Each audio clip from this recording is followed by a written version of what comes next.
fasigaan gurbaa kana wajin bultii ijaarrachuun ishee namoota hedduutti dhukkubbii sammuutti ta'ee jira jechuudha. Akkuma argitan viidiyoo hedduu wajin qabu. Akkasuma immoo gurbaan kun akka ishee jaallate gadi ba'ee viidiyoo hojjetee jira. Miira aarii keessa galeellee dubbatee jira jechuudha. Maaltu isin galchee nama jaallachuun haaraa miti. Idimee ishee guddoodha. Akkasuma immoo maallaqaaf jettee jala deemtanaan jettu. Ani nan beeka waan hundayyuu maallaqa yoo ta'es nin qaba jedhee jira. Namoonni hedduun koomentii jalatti itti kolfaa jiru jechuudha. Akkamitti fasigaa jaallatte, akkamitti fasigaa fuute jedhu. Kaan immoo erga fasigaati anis eerumuu hin oolu. Abdiin muru rabbirraa jechuutiin yaada hedduu dhiyaachaa jira jechuudha. Garuu ani gurbaa kanaaf fasigaan wal gatu jedhee baay'ee hin yaadu wallahi. Fasigaa fuudhuu isaatti hedduu takkan gammachuu guddoo qaba. Fasigaa jechuun namoonni wallaaltan jirtu jedhee hin yaadu. Akkasuma nama rakkoo hedduu baattee fuulli ishee yeroo hundaa fuula kolfaa, fuula gammachuu ta'uudha jechuudha. Fasigaan fakkeenya guddoo namaa taate jechuudha. Mudannoo ishee wanta ishee mudate maali akkamitti akka guddatte haadha malee waa hedduu kaastee turte jechuudha. Dhiyoo kana miidiyaa warra soddaa irratti jechuudha.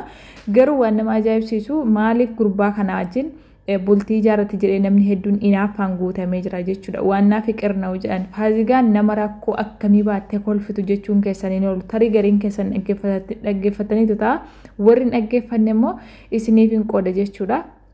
Akkuma beekamu fasigaa jechuun nama duraan bultii ijaarratte jechuudha.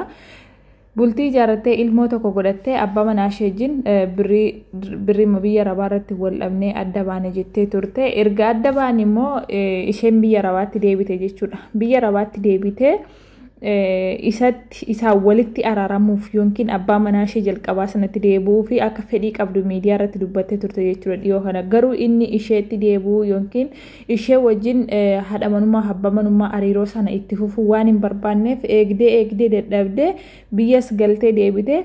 Haala kanaan kunoo gurbaa kana wajjin jaalala yookiin bultii ijaarratanii jiru jechuudha. Jaalala keessa galanii jiru. Akkuma argitanii fiqirii isa akka ibiddaa takka keessa jiru jechuudha. Namoonni baay'een gaati maallaqaaf jettee jaallatte jedhaa jiru. Osoo maallaqaaf jedhee jaallates rakkoon qabu. Dubartii takka qabeenyaafis bareedinaafis zarii isheefis waan akkasiin fuudhama jechuudha. Akka amantii keenyaatti osoo qabeenya taate qeequmsa hin qabu jechuu barbaadeeti. Inni lammaffaa immoo kan nama dhibu jechuudha. Fasigaa tola nama haadha malee guddateedha jechuudha. Yeroon sun hin jedhu seenaa ishee dhiyoo kana miidiyaa warra soddaa irratti yeroo dubbattee turte fasigaan haadha ishee dhalte kan guyyaa takka ijaan argitee hin beekne jechuudha. Garuu fuula ishee kana gaafa argitan fuula gammachuu, fuula kolfaa hedduu keenya ama wanti umurii keenya nu gabaabsu yookiin immoo wanti dafee dhukkuba adda addaa nu buusu yaaddoo dhiphuu cinqillaatiidha jechuudha. Wallahi wanni fasigaa irraa hawwu takka yoo jiraate kolfa ishee yeroo hunda kolfitu kana jechuudha. Osoo yeroo hunda akka ishee kana yeroo hunda fuula gammachuu, fuula kolfaa qabaadde jeetiin ishee irraa hawwa jechuudha. Tarii kennaas ta'uu danda'a. Rabbumaan namaaf kenna. Akkuma argitan jaarsi ishee suuraa ishee fi suuraa isaa fidee sarpiraayisii godhee jira jechuudha. Baay'ee takka wal jaallatanii jiranii, baay'ee takka sarpiraayisii wal gochuutti jiranii, namoonni jala deemanii inaafanii gubachaa jiru. Falan qabu bakka waan gurbaan jeellee isin dhageessisuu hin danda'a jechuudha. Akkasuma fasigaan seenaa haadha isheetii yeroo dubbattee turte jechuudha.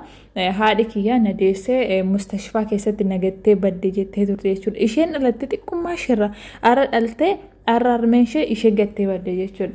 Achumaan namni mana qorichaa sana keessa hojjetu fuudhee guddifate jechuudha. Fasigaa afaan isheerraa dubbattee turte. Fuudhanii guddifatanii haadhi ishee deesse suni haga guyyaa irraa jirtiif hin jirtu ishees hin beektu jechuudha. Fasigaan barbaaduullee hin fedhu jettee turte jechuudha. Miidiyaa irratti gaafa affeeramte haadha keessana barbaaduu hin feetu, arguu hin feetu jennaan hin barbaadu jette. Sababiin isaa isheenu kan nagattee namni na guddifate odoo jiraatteeyyuu ishee wal baruu hin fedhu jette. So namni takka ilaalame waan naskeetti na dhibee takka namni takka haadha isa dhalte hin qabu. Abbaa manaa ganama itti heerume yookiin abbaa manaa isaa jalqabaan adda ba'ee jira. Maatii haalii takka hin qabu jechuudha. Nama mana namaatti guddatee ka'ee ta'ee nama bultii isaa jalqabaa hin qabne ta'ee akka kanatti kolfuun ishee, akka kanatti gammaduun ishee fuuluma ifaa qabaachuu fasigaa kanatu hedduu takka na hawwisiisa jechuudha. So gurbaan kun maaliif fuudha jedhee sammuu keessa isin hin deemin. Dhiirri takka dubartii yeroo hundumaayyuu seeqqattu, dubartii fuula hin guurre takka maallaqaan osoo danda'e hin bitataa jechuudha. Bakka yaani dhiirri ciqaaciqii hin feetu yeroo hundumaa fuula ifaa jaallatti jechuudha. Dhiirri kanaafu fasiga yoo fuudhee jedhee wanti fasigaan ittiin nama boojitu guddoon tokko yeroo hundumaa fuula gammachuu qabaachuu isheeti jechuudha. Cinqillaatiin meeqa osoo qabdu rakkoo meeqa ishee irratti namni takka haadha isa dhalte hin beeku jechuun yeroo hundumaayyuu dhiphina sammuuti jechuudha. Inni lammaffaamoo haadhi kiyya sun maaliif achitti nagatte jedhee yaaduun bultii kiyya ganamarra maaf hin adda bahe jechuun waa hedduu sammuu keessa nama deemuu danda'a jechuudha. So namoonni tokko namoonni hedduun osoo bultiyyuu hin ijaarranne yaadaan dhiphinaan garaacha ofii kaasanii osoo aaliyyuu qabanii maatii haadhayyuu qabanii osoo abbaa manaa isaanii jalqabaa wajjin jiranii jechuudha. Yaadumsaaf cinqillaatiin garaachaa fi akkasuma dhibee adda addaa irraan gahuutti jira jechuudha. Isheen garuu rakkoo kana hundayyuu akka nama haga xurii qeensa takkatti rakkoo hin qabnetti fasigaa yeroo hundaa fuulli ishee kana basa gooteetuma kolfiti jechuudha. Wallaahi kanatu isheerraa na ajaa'ibsiisa hedduu takkallee na hawwisiisa. So kanaafu baga fuudhee jechuun barbaada.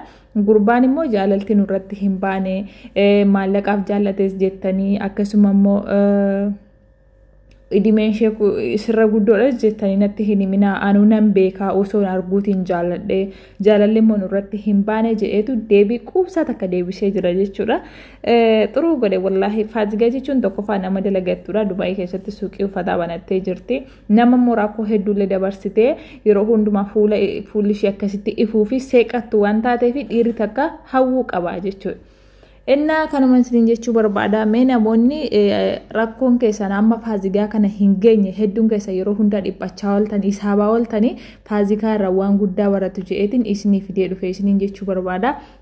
Warri yaadaan dhiphatan namni hunduu waan isin qabdan kan hin qabne takkatu isin caalitti gammadee jiraata jechuudha. Gammachuu jechuun waan yaaddu sana hunda argattee osoo hin taane waan akkuma jirtu takkatti gammadu akkuma jirtu tokkotti seeqachuu yaanee sammuu kanke qalbii kanke birahaa kennuu takkanii beekta miti isa akkasii kanan fasigaa irraa arge jechuudha. Inna akkasi amma wallahi osoo na taate jechuudha. Osoo yaadu silaayoona lubbuu kiyya dabarseetiin jira jechuudha. Aan osoon fasigaa ta'e maaliif tokkoffaa haadhi kiyya maaf dhaltee mana qorichaatti na dhiistee deemte amma yoo na jirti moo hin jirtu maaf nan barbaanne bika lammaffaa ani haali hin qabu maatii hin qabu abbaa manaa kiyya ka jalqabaa nan dhabe akkasuma immoo haadhi fasigaa guddifattellee jalaa duutee jirti jechuudha. Osoo anatu fasigaa ta'e silaayoona osoo dhiphadhu lubbuu kiyya dabarseen jira jechuudha. So kanaaf warroonni dhiphina adda addaa keessa jirtanii fasigaan fakkeenya guddoo isinii taateen waanuma persentii 2-3 waan hir'ateef jecha yeroo hundaa yaadaan dhiphinaan sammuu keenya dhiphisaa oola.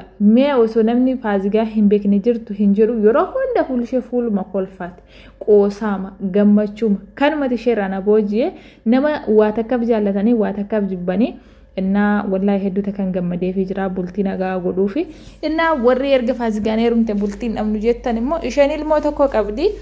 Qabaattu yoo malee irti takka kan inni jaallatu dubartii yeroo hundaa gammaddu kolfituudha. Congratulations jedha fasigaa.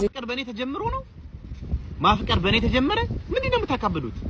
አዎ ወደድኳት አፈቀርኳት አሁንም ወዳታለሁ አፈቅራታለሁ በጣም ደስተኛ ነኝ በዚህ ህይወት። እድሜ ገንዘብ ፈልጎ ነው እድሜዋ ትልቅ ነው ምናምን እንደዚህ ምንድነው የምትሉት? እኔ ከሷ ሻላለሁ በኢኮኖሚ ራሱ ማለት ነው። እኔ ከሷ ሻላለሁ እኔ ገንዘብ አለኝ እድሜዋ ትልቅ ነው ምናምን እኔ ታላቋ ነኝ ታላቋ ማለት ነው። እኔ ታላቋ ነኝ እውነቴን ነው ማለት ነው።